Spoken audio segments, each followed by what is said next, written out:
Good morning, tribe. Good morning, guys. It is now the next morning and we are in an Airbnb room. Thankfully. Woohoo! I've got the drip of coffee set up behind me ready to go. You're getting breakfast ready? Bacon and cheese omelets. Oh yeah.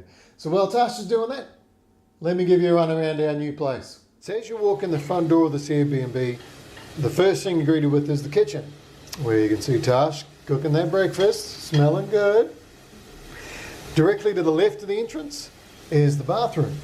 This is a brand new apartment building, so it's a Western style bathroom with an enclosed shower. And being a bathroom, of course, it has the toilet and the sink with the mirror above. So out of the bathroom, back into the kitchen, if we take a few steps inwards, you can see the little dining table where I've set up my workspace. And then we simply turn to our left. This is the living area. Now the kitchen also includes a washer-dryer combo machine, which is really handy. Saves us tracking our laundry down the road to the nearest laundromat. And then the door to the left of the kitchen there is the bedroom. Let's head in there, have a look. King size bed, works well for us. And the duvet, Tash is in love with the duvet. She reckons it's like hugging a cloud. So, hot. And it also has a reasonable wardrobe, enough for our gear anyway, and a little bit of storage up top, which is being occupied by our helmets at the moment. So guys, this is our new place for the next wee while. And some of you may have picked up on the fact that I said we'd moved into an Airbnb. That's because it's not the Airbnb we booked. No, it's not. Yesterday afternoon, we experienced a lot of frustration and a lot of wasted time, so much so that the scenario has prompted us to do a video in the future titled Vietnam, Airbnb versus Hotel. However, we're not going to bog this video down with that. That'll be in another. The short and curly of yesterday's experience is we got here and we were faced with the old bait and switch. Yeah. Now, we'll be honest and say we got a really good deal on this place. However, it wasn't a too good to be true deal. It was genuine discounts that were offered through Airbnb. Yeah, it was. So we weren't going to play that game. We weren't taking the rubbish they were offering us. Long story short, though, we have ended up with this apartment over the original one we've booked. It's in the same building, similar layout, similar furnishings, but there's two key differences for us. That's right. The first one being the couch.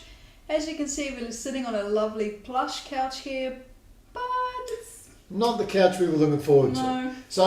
So as not to sound like total complainers, we want to make it clear we've booked this place for a whole month. Okay, we wanted to try and get a place where we could chill, be comfortable. The original apartment had a big ass couch with a chase or a separate ottoman. It was total feet up, kick back, lax kind of lounge suite. yeah, just a nice chill spot. Yeah, and we didn't get that, but hey, not the end of the world.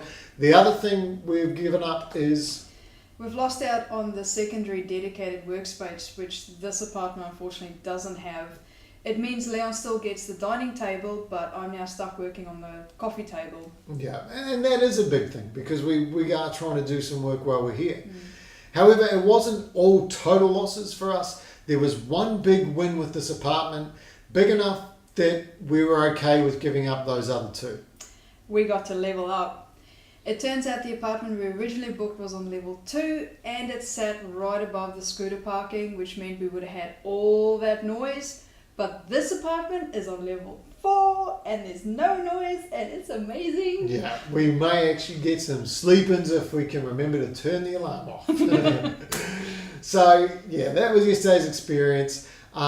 There's a lot more to the story. There was a lot of carry on that. But like I say, that'll be a future video because this video was supposed to be about our last big ride in our trip around Vietnam. I'm sad it's over. It is sad. It's very sad.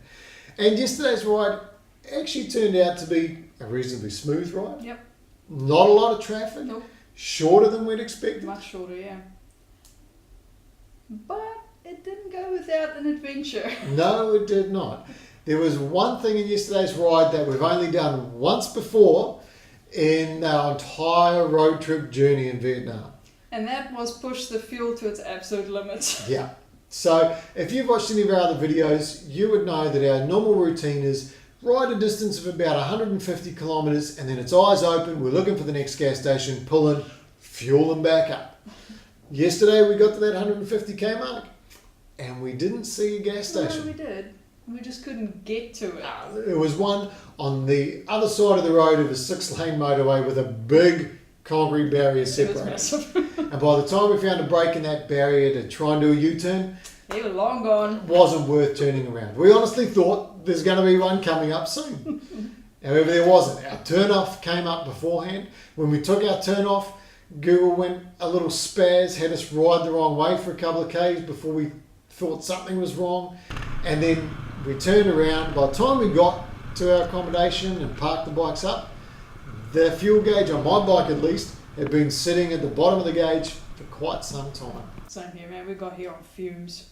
So we are now crossing our fingers that when we go down to start those bikes, they actually fire up. Oh, I didn't think about that. Yeah. Oh no, we're gonna have to And not push only this they've got to bike. fire up, hopefully there's enough gas to get us to the fuel station. You're walking them. I Google mapped the nearest fuel station and it's further than what I would consider pushable. Oh no. However, we're going to go get changed. Get your helmets, get your boots on, meet us downstairs. We'll see if these bikes fire up. Alrighty, moment of truth. Will it start? Righto, we've had a slight change in plan because I lost confidence. Or maybe somebody we lost confidence. made me lose confidence. When we got down there, checked out those fuel gauges, and I started crunching the numbers a little more on the Ks we'd ridden, I wasn't so sure we were going to make it to the big commercial gas station. It was a reasonable distance away, probably only a 15-minute ride or so, but yeah, I began to doubt it. So quick 5 minutes on Google revealed that there was possibly a couple of old school hand-operated pumps around the corner from where we're staying. So we decided to shoot down the road, go check it out, see if we can find them. And not only did we find 2, but we found 4 of them. So we took our pick. The rates per litre on the fuel from these pumps are more than you'll pay at the commercial place, but we just asked for 50,000 dong. I didn't see how many litres went in because I was daydreaming and chit-chatting. It was close enough though. Yeah, it's. I mean, we ran it pretty dry. It didn't fill into the top, which 50,000 dong was doing pretty regularly on the road. Yeah, that 150 mark. Yeah, we would get pretty close to full at 50,000 dong.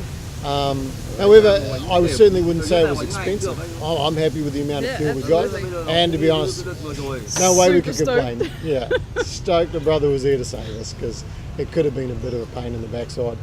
And the bonus? Hey, he washes bikes too. So not only did we get to fill up with petrol, but he's actually washing the bikes for us as well. So that's a huge bonus because it means we don't have to go looking, less time spent exploring, less wasted fuel.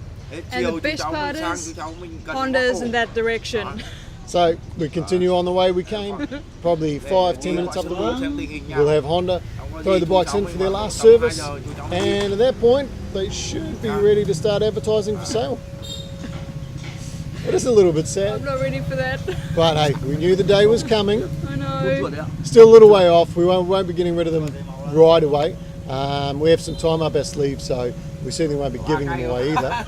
No, definitely not. But stoked to get them refueled, stoked they started, still reliable as ever. Yep. And hopefully in 10-15 minutes they'll be nice and clean. We'll show you some sparkling bikes. Tasha's bike causing traffic jams already.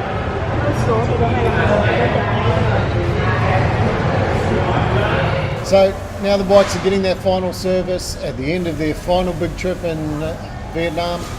We're going to make this the end of the vlog. We hope you've enjoyed it. Hope you've enjoyed our road trip in general. Yeah, we had fun having you guys there with us. We're not totally done in Vietnam yet. The series won't end. We've still got a bit of time here. It just won't be on the bikes. But make sure you stick around. Do continue to follow. If you haven't already, click subscribe. turn on the notifications. Thanks for watching and see you in the next episode. See you guys.